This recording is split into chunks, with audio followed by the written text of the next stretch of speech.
Well, hey there guys, it's Corinna Bench, and I hope you guys are doing really well today. I'm coming at you from Elmore, Ohio, from my kitchen, and I am the founder of this Facebook group as well as mydigitalfarmer.com. If this is the first time that you have joined us, I want to say a special welcome to you. We have been talking about testimonials the last few weeks. I always show up and do a training inside this group, and I'm trying to put them onto YouTube as well, so you can find me there. So if you're discovering this for the first time, you can check back on all the other archives that are in this page to see other things that I've been teaching in our marketing group. But I've been doing a series all about testimonials and how you can find testimonials, what is the formula for a great testimonial, and today I'm going to specifically talk about how do you coach a great testimonial. So now that we already know what a testimonial looks like, a good one versus a bad one, and we know where we can actually find some of those testimonials, how do we actually go about getting more of them? And I'm going to just walk you through the things that I do for my CSA farm. And if you have some other suggestions at the end of this training, I hope that you share them in the comments, because we all want to be learning from each other. So why do we want to have testimonials? Let me just review this again. Social proof is one of the 4 main reasons that people buy. People are looking for some kind of person to reference you or to vouch for you, to say this works. And so you want to have something on your sales pages or in your sales sequences, in your emails, that talk about here's how it's working for these people. Here's an actual testimonial from a customer where it works. So it's going to help you buy, or it's going to help you sell more stuff if you have testimonials. But the other reason that you want to have a testimonial, and I've talked about this before, is that it's good for your customer. Your customer is on his or her own customer journey. And one of the things that you want them to do at some point in that journey is verbally, or actually write out, I like you. Here's why I like you. Because something happens psychologically in the brain when someone does that. It creates loyalty, it creates brand loyalty. It makes them harder for them to backpedal away from you, and they'll stay your customer and they'll vouch for you. So you want to get them to take this step. So trying to coach the testimonial is actually really important for the customer's journey, and it moves them into that phase of the customer journey called ambassador or advocate. So it's important that we get testimonials. I'm going to walk you through how do you actually go about getting them. And the good news about today's training is that this is not rocket science. This is not something that's going to take you a lot of time. When I teach you some of the elements of the marketing machine that I've put together, some of those parts of the machine take a while to build, and this is not one of them. This is something that you can execute fairly quickly. There are going to be some very actionable, practical steps after today's training that you can put into place today, by the end of this week, within 20 minutes, and they will continue to give you results for the rest of the year. So let's walk you through the first thing that I put in place, and it's an email. So you can get testimonials via email. Now there are a couple of ways that I do this. Number one is that I actually add in a one-time email at the end of my customer onboarding email sequence. So once a customer becomes a member of my CSA, they get tagged a certain way, and it triggers automatically a drip email sequence that begins to teach them the key elements that they need to know orientation-wise for my CSA. And there's probably like 8 emails in that sequence. And I've talked about that in a different training, what you would put into that sequence and why that's an important part of the customer journey. But at the very end of that sequence, I add an email that triggers, that gets released about 5 weeks after the start of the CSA. So I use an email service provider called ConvertKit. I'm sure the other email service providers do this too, but you can actually tell within a sequence, you can tell the sequence, I want this to go out this many days later after the last one. And so that's what I do. And I've written that email in such a way to coach the testimonial, to ask them for their feedback, to ask them to tell me what's been a quick win that you've had so far this season. How are things going? What's been the best part? What's something that you've learned? Okay, and I'm going to share the actual text of that email in this week's email sequence.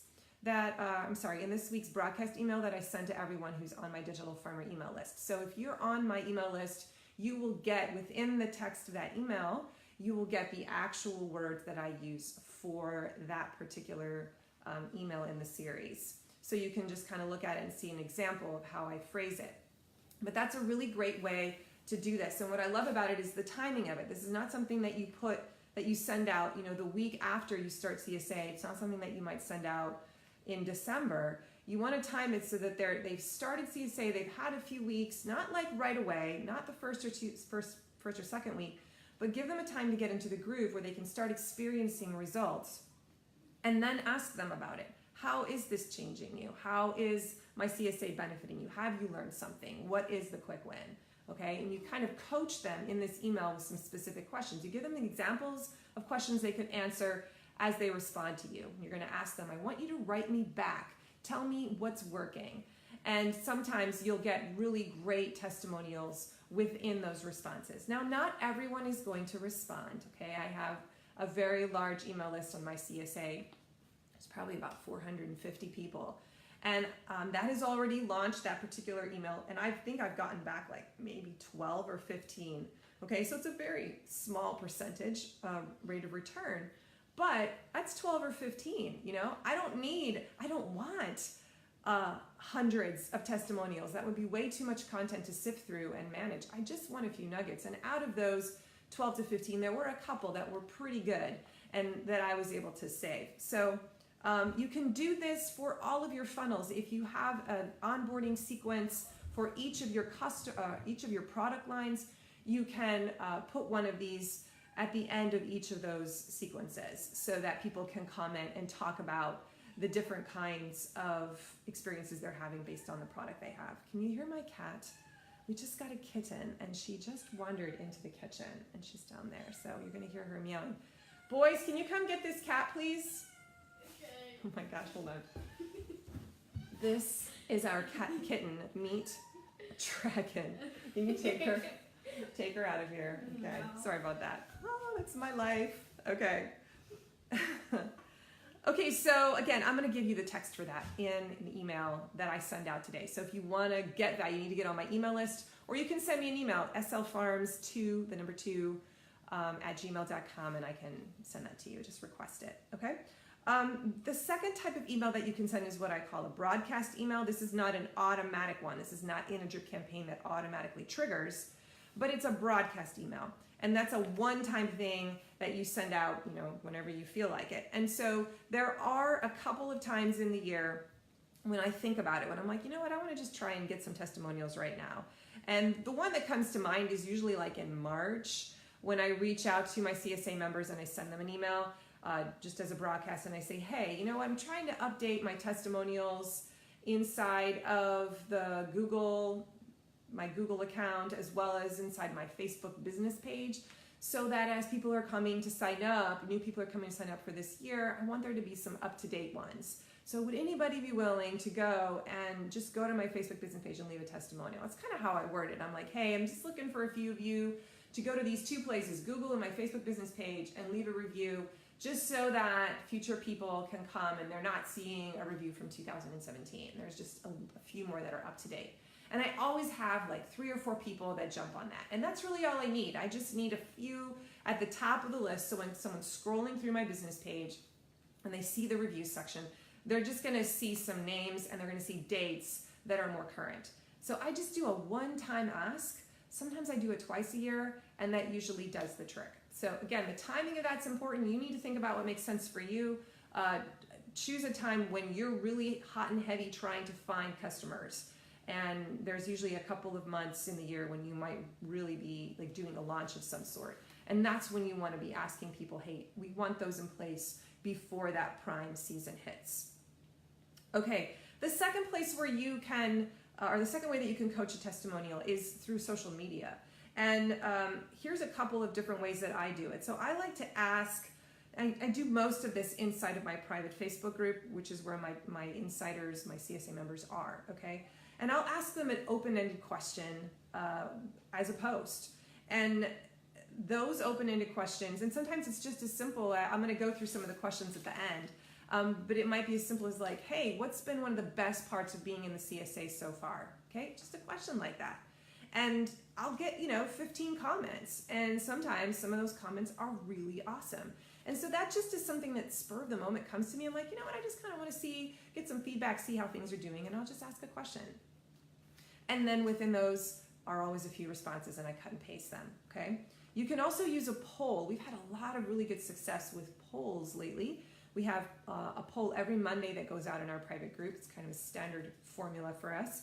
And one of the questions that we asked recently was, hey, which of the resources are you using the most in our CSA group to help you with using the box? And then we listed a few responses. And so we had people obviously voting for that, but then we had a bunch of people who were commenting below as well. And within those comments, there were several people that really talked about the value of the Academy and how it's really been helping them. And I just found those super valuable because I am trying to promote the Academy as a product in and of itself, aside from the CSA. And so I'm like, oh, these are really great. I can pull these out. And next year when I'm trying to promote the CSA and my offer and on my sales page for it, I'm going to have a section that really talks about the Academy and its value add. And I can be putting some of those testimonials about that part of the CSA in that section, okay? So that was really helpful. So just using polls and coming up with good questions for those polls, sometimes you'll find some really great responses. And then there's the occasional like cry for, I call this the observation or cry for help from one of your members. Sometimes your members will actually say, I'm having a hard time. So this recently happened in our private group, and I thought this is a great example that I can share with you guys. Because one of our members, her name was Lisa, I'm going to read to you what her post was. She said this: I love all you super cooks and planners and seeing your fabulous pictures. I'm just trying to get by with 15 minutes, a fry pan or two, and the ability to roast on weekends. Sometimes. Can we get a Facebook page for those of us that just scrape by? And then a bunch of emojis. I'm always on exit strategy or compost. Not complaining. I have goals to reach you. And she's talking to the masters. She wants to become a master. Maybe when I retire. I admire you. You give me inspiration. Please just tell me how to put the whole pickup in one pot and can and eat it all in 1 week, or in 15 minutes or less. Laugh out loud. Bunch of emojis. Okay, so here's a member that's basically just crying out, right, for help. Like, I'm struggling. I'm wasting food. I feel like I'm just scrabbling to stay on top of the box. I know this is a common objection, a common pain point that our members have, and we warn people about it. We try to train people about it and give them countermeasures to handle it, right? But what was so cool is that there were 35 comments to this cry for help, okay? And some of them were just very short, 5 words, like you can do it or whatever. But there were several members who gave long sentences, long paragraphs of advice. And hidden within some of those paragraphs of advice were testimonials, okay? Were sentences about how you can do it. I had the same problem when I first started the CSA, and I stuck with it, and here's what happened. So Tiffany Grottle, she wrote, you totally got this. My secret is meal planning, and some weeks I'm better than others. I do like taking pictures of my food, but most of my meals take 15 minutes or less to prep. If you can shop or prep parts of the meal on weekends or at night, it'll save you some time. Keep your chin up. We're all here to support and inspire you, not to make you feel defeated. Reach out if you have questions or need tips. Okay, that was just one response to that cry for help. Mike Metzger wrote another one. He says, I know it's tough the first year, even the second and third for a lot of people, but you're not just buying local vegetables, joining a CSA. I want you to listen to his response because I could turn this into a testimonial, okay? You're learning to eat with the seasons, learning about trying new things you've probably never eaten, and taking a new food lifestyle that makes you cherish what you eat. Wow, okay, so he's casting vision for Lisa, who's struggling, right? And trying to encourage her. But at the same time, this is a testimonial. Okay, so you're gonna find stuff like this within the cries for help from your own members. Just look through those comments and you'll find these really awesome hidden gems of testimonials. So that's just another tip. That was very it actually happened this week. I'm like, oh, this is perfect, a great example. Okay, another thing that you can do to coach a testimonial is to have a challenge or some kind of a contest. And this is where you create a short period of time, maybe it's 2 weeks, and you say, hey, this is a challenge. For the next 2 weeks, I'm trying to get people to give me testimonials. I want you to share. All you have to do to enter is to share why you love the farm so much, or come up with the question that you're going to use to coach the testimonial. And then you have a prize at the end. Everyone who enters or sends you one enters to win, okay? And then you're going to pick a name out of a hat and you're going to give them something away, all right? Now this works really, really, really well, and you just want to make sure that they know that you may potentially use their response word for word as a testimonial on a sales page. As long as they understand that, they're good to go. But that is another fantastic way to get people to give you a testimony, is to have an open challenge within your private group. And then finally, the end of your survey. So this is how you craft the questions of your end of your survey can give you fantastic results and testimonials. Now, I'm going to share those questions, some of those questions that you can ask with you, because the power is in the questions. So here are just a few that I jotted down that I have used in the past, all right? What was your absolute biggest challenge prior to purchasing or joining our CSA, and how did that challenge make you feel? Okay, so write that one down. What changed after you joined our CSA? So this is where you're trying to get them to write the before and after, to identify that before and after state. What specific results can you share? Okay, now that's where you're going to get people who really talk in detail and give you that rich, context-rich testimonial. What would you say to someone on the fence about purchasing? Another great one, because they're going to talk about those objections. And if you watched my other training about the formula for a great testimonial, one of the styles is an objection-based one, where you identify the objection and you deal with it. So this is the question that you would ask in your survey to get that. What quick wins have you had this season that you can share? That's another great one. What do you love best about your CSA experience? Why did you join our CSA? What spurred that decision in the first place? Okay, and then that's where they kind of can talk a little bit about their values. This is just a short list of questions that you can put in that survey, or pull from, to just put a couple in your survey. And I actually think this is a great list to pull from to use in your Facebook group, like to put as a poll question or as just a general Facebook post and get a bunch of comments. So every now and then, having this list somewhere and then sprinkling them into your email. You can even send an email where these are the questions that you put in the email to coach the testimonial. Okay, so having that list of questions to start with is really huge. And if you are on my email list, or if you request this, you can send me an email at slfarms2@gmail.com, and I'll send you the actual email that I give to people in that series, that sequence, onboarding sequence. You'll see some of these questions are in that email, okay?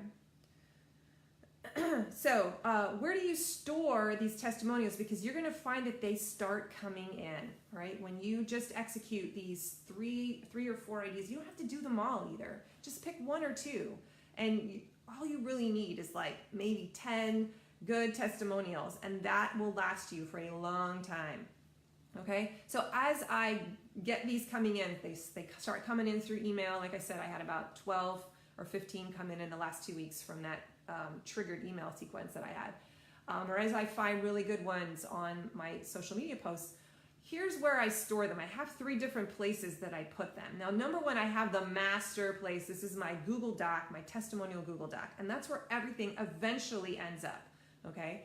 But in the meantime, like when I'm on Facebook and I see this really great post, I don't want to go open up my Google Doc and wait for it to load and cut and paste and stick it in there. I don't have time for that. So what I'll usually do is I'll just cut and paste it, and then I'll stick it in my is it called Notepad or Notes? It's an app on my MacBook. So I'll just open that, and I have a folder for testimonials, and I'll just throw it in there, and usually make sure I put the date.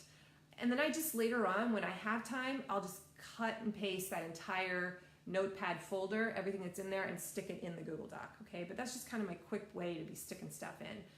If I get it through an email, so like I said, I had these people who wrote me emails with testimonials, I'll just file those into a folder in Gmail called testimonials, and then every now and then when I'm motivated, I'll go in and I'll just cut and paste them and stick them into the giant Google Doc, okay? My testimonial Google Doc now probably has like 40 testimonials. That's almost too many. And as it begins to age, like I'll get rid of some of the older ones because I want to have current ones that are really speaking to how my product's been changing. It's been adding new features and so forth. So, but I try to have about 20 testimonials in there at any given time.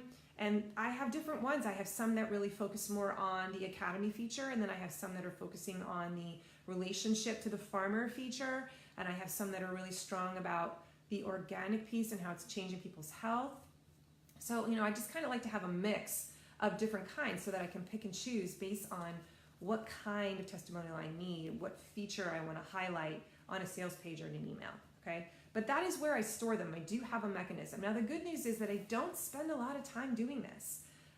Like I said, one time a year, I send off that email that's in the email sequence, and that takes me about 15, 20 minutes to write. And if you use mine as a template, it'll take you 5, okay? So that's one thing. And then I'm just kind of combing my Facebook page from time to time for them. If it's really obvious if there's a good one, then I just go and cut and paste it and stick it in a folder. So this is not something that takes a ton of time. And like I said, once you have 10 to 20 of them, you're kind of good to go for like a year or two before you need to start replacing them. So I really feel like this is a quick win. This is an easy thing that you can execute this week or sometime in the next few weeks as you start to get ready for early bird campaigns in the next few months. You can just start putting this practice into place. Having a few testimonials under your belt is really, really valuable. It does a few things. I mean, number one, it helps like I said, it helps that customer feel good about their purchase, but it also really does help future customers decide to actually buy. They are looking for the testimonial. They may not know it, but they are. And when they see it, it's like they can check a little box in their head that, okay, someone else is having results. This works for people, so it'll probably work for me, and they'll feel better about their buying decision as a result. Okay? So here's what I want you to do. This is my challenge, my call to action to you. At the very least, get that email from me, the one that I use, and cut and paste it and tweak it for your own farm, and put it in at the end of your customer onboarding sequence. If you don't have one of those yet, then just make it a broadcast email. Just send it out right now. Do it this week, and you're probably going to get 5 or 6 people who write you back and tell you something. And then your second step is create a Google Doc. Create a Google Doc of testimonials. It's going to be blank. That's okay. But just have a place where you can start putting those as they begin to arrive. And I promise you, they will begin to arrive. And then it's just out of sight, out of mind. When it's time to go and find those testimonials, when you're building your marketing assets, you're not going to be hunting around for them because they're going to all be in one nice and easy place. All right, so if you enjoyed this video, if you found this helpful, I want to encourage you to come back next week. I'll have another edition where I will be walking you through how you can actually use the testimonials, where you would put them once you have them. That will be my final installment about testimonials, and then we're done. If you want to get that email that I send out to coach the testimonial, then I want you to email me at slfarms2@gmail.com and ask for it, and I'll send it to you. If you're already getting a weekly email from me, don't worry about it. Please don't send me that email because you're about to get it in the next 10 minutes, and it'll be at the end in the PS section. So open up that email, okay? And I hope you guys have a great week. I will catch you next time. And if you want to learn more, if you want to find out how you can get into this Facebook group, if you're watching this on YouTube, go to mydigitalfarmer.com and click on the button that says to join my Facebook group. Okay, thanks so much for joining me, guys. Have a good week. Bye.